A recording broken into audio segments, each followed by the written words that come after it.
एक बार की बात है। एक छोटे से गांव में एक महिला रहा करती थी जिसका नाम मीनाक्षी था। वह बहुत अच्छी इडली बनाया करती थी और उसकी इडली पूरे गांव में मशहूर थी। मीनाक्षी रोज गांव के बीचों बीच एक छोटी सी दुकान लगाया करती थी। वो सुबह सुबह ताजी ताजी इडली बनाती और उसे सुंदर से टिफिन में सजाकर गांव में बेचने चली आती। गांव में बच्चे बड़े बूढ़े सब इडली के बड़े दीवाने थे। अरे मीनाक्षी दीदी, जरा एक प्लेट इडली तो लगाना। जी भैया, लगाती हूँ। मीनाक्षी अपने ग्राहकों को जल्दी जल्दी इडली बनाकर दे देती है। उसमें से एक ग्राहक बोलता है, अरे मीनाक्षी दीदी, आपकी इडली का तो जवाब नहीं है। वाह, बहुत उम्दा बनाई है इडली। धन्यवाद भैया। काफी शाम हो जाती है और अंधेरा भी छा जाता है। मीनाक्षी अपनी दुकान बंद करके अपने घर वापस चली जाती है। वहीं मोहनलाल अपने घर पहुंचता है और अपनी पत्नी से इडली की बहुत तारीफ करता है।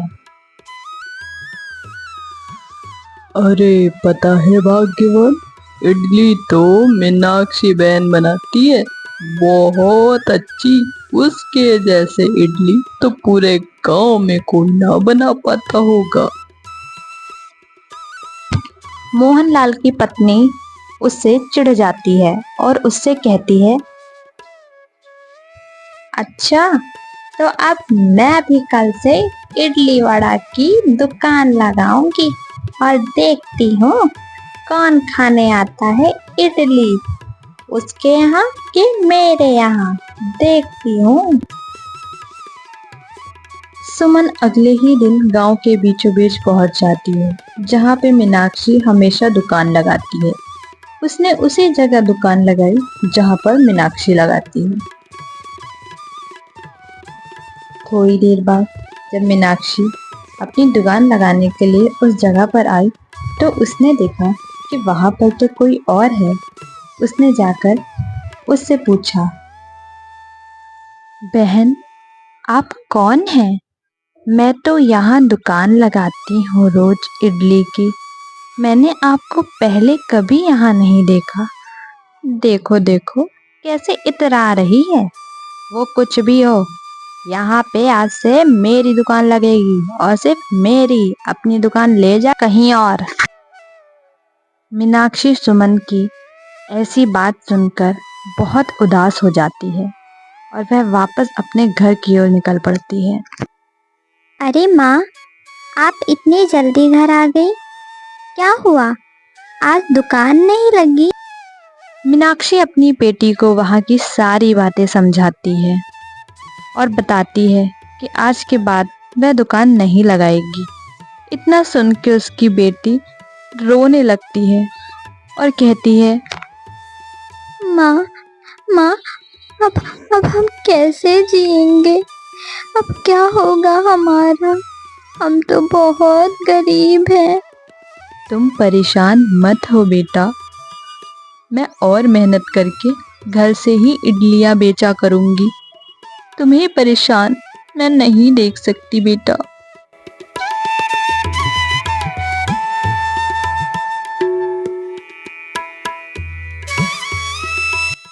मीनाक्षी ने हार नहीं मानी। मीनाक्षी अपने घर में इडली बनाकर घर से ही बेचने लगी।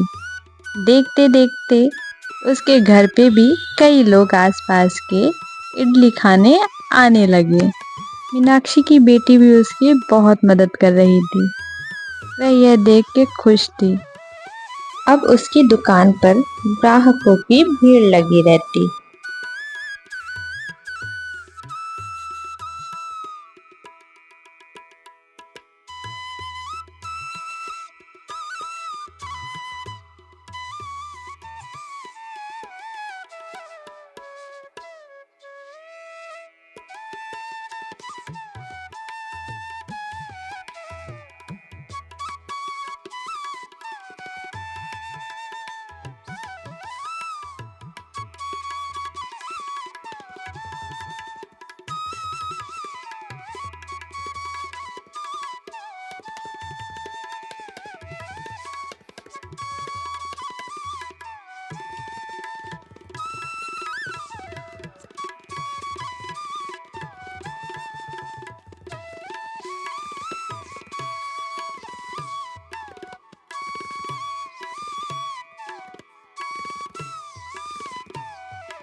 मीनाक्षी की तो जैसे किस्मत ही बदल गई थी।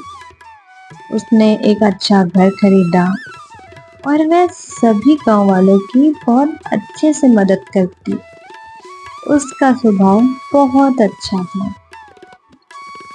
कुछ दिन बाद गांव में हर जगह ये बात फैल गई। अरे सुनती हो सुमन, मीनाक्षी दीदी तो बड़ी दिल वाली है। मुझे पैसों की जरूरत थी, उन्होंने तुरंत मदद कर दी मेरी। मीनाक्षी की इतनी तारीफ सुनकर सुमन को मन ही मन गुस्सा आ रहा था। आखिरकार उसने इतने कम समय में इतनी पहचान बनाई तो बनाई कैसे। एक रात सुमन ने एक चोर को बुलाया। जी मालकिन जी, क्या काम है मुझसे? देखो, तुम्हें मेरा एक काम करना है। तुम्हें मीनाक्षी के घर जाकर चोरी करनी है। वहां पर जितने भी पैसे हों सारे पैसे चुरा लाना।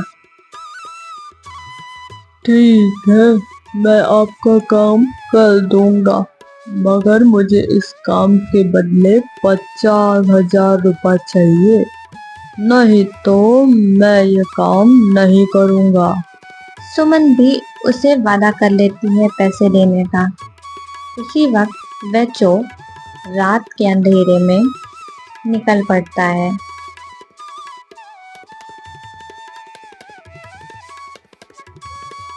कुछ ही देर में वह मीनाक्षी के घर पहुंच जाता है। वह देखता है और सीधा घर के अंदर चला जाता है। पास के ही कमरे में सारे पैसे रखे हुए होते हैं।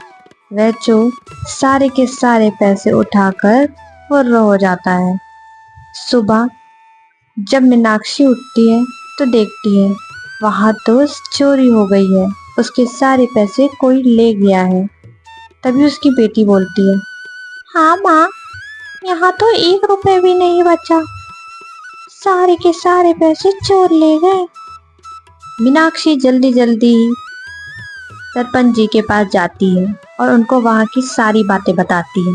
वह उनसे कहती है, सरपंच जी, हमारे सारे पैसे चोर ले गए। कुछ दिन बीतते हैं। आखिरकार वह चोर पकड़ा जाता है।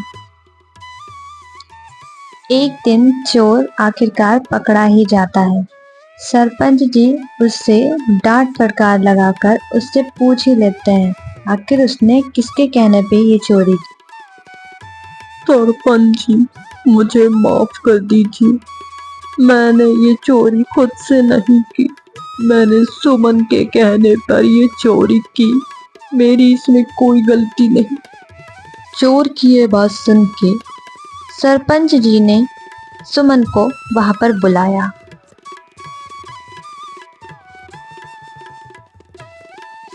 तभी सुमन आती है और सरपंच जी उससे पूछते हैं, अरे सुमन, क्या तुमने मीनाक्षी के घर में चोरी करवाई है? देखो, सच सच बताना। अरे सरपंच जी, मैं भला चोरी क्यों करवाऊंगी? मेरे पास पैसों की कमी है क्या? लगता है किसी दुष्ट इंसान ने मेरा नाम लगा दिया है सरपंच जी। मैं तो ऐसे बिल्कुल भी नहीं हूँ, चाहे आप किसी से भी पूछ लें। सरपंच जी को कुछ समझ नहीं आ रहा था। आखिर वह कैसे फैसला करें और सच का पता कैसे लगाएं। थोड़ी देर बाद सुमन का पति भी वहां पर आ पहुंचा। उसने सारी सच्चाई सरपंच जी के आगे रखी। सरपंच जी, मुझे माफ करिएगा, मेरी पत्नी ही चोर है। मेरी पत्नी मीनाक्षी से जलने लगी थी। उसकी सफलता पर उसे बहुत गुस्सा आता था, इसलिए उसने ये मिलके षड्यंत्र रचा और उसके घर से चोरी करवाई ताकि वह फिर से गरीब हो जाए। सुमन बहन, हमने तो कभी सपने में नहीं सोचा था कि आप हमसे इतना जलती हैं। आखिर हमने आपका क्या बिगाड़ा है? देखो सुमन, तुम्हें इसकी सजा तो जरूर मिलेगी। तुम्हें यह गांव छोड़कर जाना पड़ेगा हमेशा के लिए। मैं ऐसे लोगों को अपने गांव में नहीं रख सकता। जो एक दूसरे से जलन भावना रखते हों और एक दूसरे की तरक्की से जलते हों। हमारे अंदर ऐसा स्वभाव नहीं होना चाहिए। सरपंच जी, मैं अपनी पत्नी की तरफ से आपसे माफी मांगता हूँ। उससे आज के बाद ऐसी गलती नहीं होगी। हमें इस गांव से ना भगाएं, हमें यहीं रहने दें। हम आपसे माफी मांगते हैं और आप सभी गांव वालों से माफी मांगते हैं। हम दोनों को माफ कर दें। मीनाक्षी बहन, सरपंच जी, मुझे माफ कर दीजिए। मुझसे बहुत बड़ी भूल हो गई। मैं घमंड में चूर हो गई थी। मुझसे बहुत बड़ी गलती हो गई। मुझे हो सके तो माफ कर दीजिएगा। मीनाक्षी को सुमन के ऊपर तरस आ जाता है। वह उसे माफ कर देती है। सुमन बहन, मैं तुम्हें माफ करती हूँ, लेकिन हमें ऐसा नहीं करना चाहिए। इस बात का ध्यान रखिएगा। अगर मनुष्य ही मनुष्य का दुश्मन बन जाएगा तो हम जिएंगे कैसे?